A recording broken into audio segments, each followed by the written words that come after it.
പടം വിസ്മയാണ് കാണുമ്പോൾ എല്ലാവർക്കും. ഒരു പടത്തിൽ ഡീഗ്രേഡിങ് വരുമ്പോ സങ്കടം തോന്നുന്നു. അതെ, ഉറപ്പായും സങ്കടം ഉണ്ട്. അതിപ്പോ നമുക്കൊന്നും ചെയ്യാൻ പറ്റത്തില്ല. ഓരോരുത്തര് അവരുടെ രീതിയിൽ, അവരുടെ ഒപ്പീനിയൻ എന്നുള്ള രീതിയിൽ നമുക്കത് എടുക്കാൻ പറ്റുള്ളൂ. നമ്മളെല്ലാം നമുക്ക് അങ്ങനെ കൺസിഡർ ചെയ്ത് ഇതാക്കാൻ പറ്റത്തില്ല. ബിക്കോസ് അതിലൊരു ചെറിയൊരു ശതമാനം ആൾക്കാർ മാത്രം ആണ്. പിന്നെ അതും എനിക്കതൊരു ഞാൻ റിവ്യൂ ആയിട്ട് ഞാൻ എടുക്കുന്നില്ല. ബിക്കോസ് നമ്മൾ ഓഡിയൻസിന്റെ ഓളം, നമ്മൾ തിയേറ്ററിൽ ഇരുന്ന്, ഇപ്പൊ ഞാനാണെങ്കിലും കുറച്ച് തിയേറ്റർ വിസിറ്റ് കണ്ടുവരുന്നത് കാരണം എനിക്കറിയാം ഓഡിയൻസിന്റെ ഓളം അത്രത്തോളമാണ്. അവര് കയ്യടി, അവരുടെ കയ്യടിയും അവരുടെ ഒരു ഓളമാണ് ഇതിന്റെ റിവ്യൂ.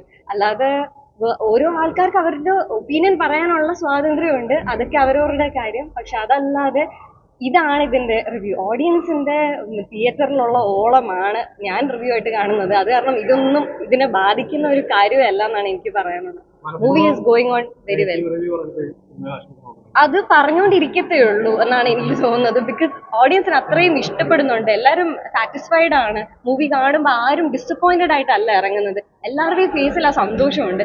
അത് തന്നെയാണ് ഏറ്റവും വലിയ മൂവിയുടെ വിജയം. അതിൽ കൂടുതൽ ആര് റിവ്യൂവിന് അവരിങ്ങനെ പറഞ്ഞു ഇവരിങ്ങനെ പറഞ്ഞു ഡീഗ്രേഡ് ചെയ്യാൻ നോക്കി ഇങ്ങനെയൊന്നും പറഞ്ഞിട്ട് കാര്യമില്ല. അതൊരിക്കലും ബാധിക്കത്തില്ല. ഇപ്പൊ തന്നെ കളക്ഷൻ നിങ്ങൾക്ക് അറിയാം 50 crores കഴിഞ്ഞിട്ടുണ്ട്. അപ്പം അതൊക്കെ തന്നെയാണ്.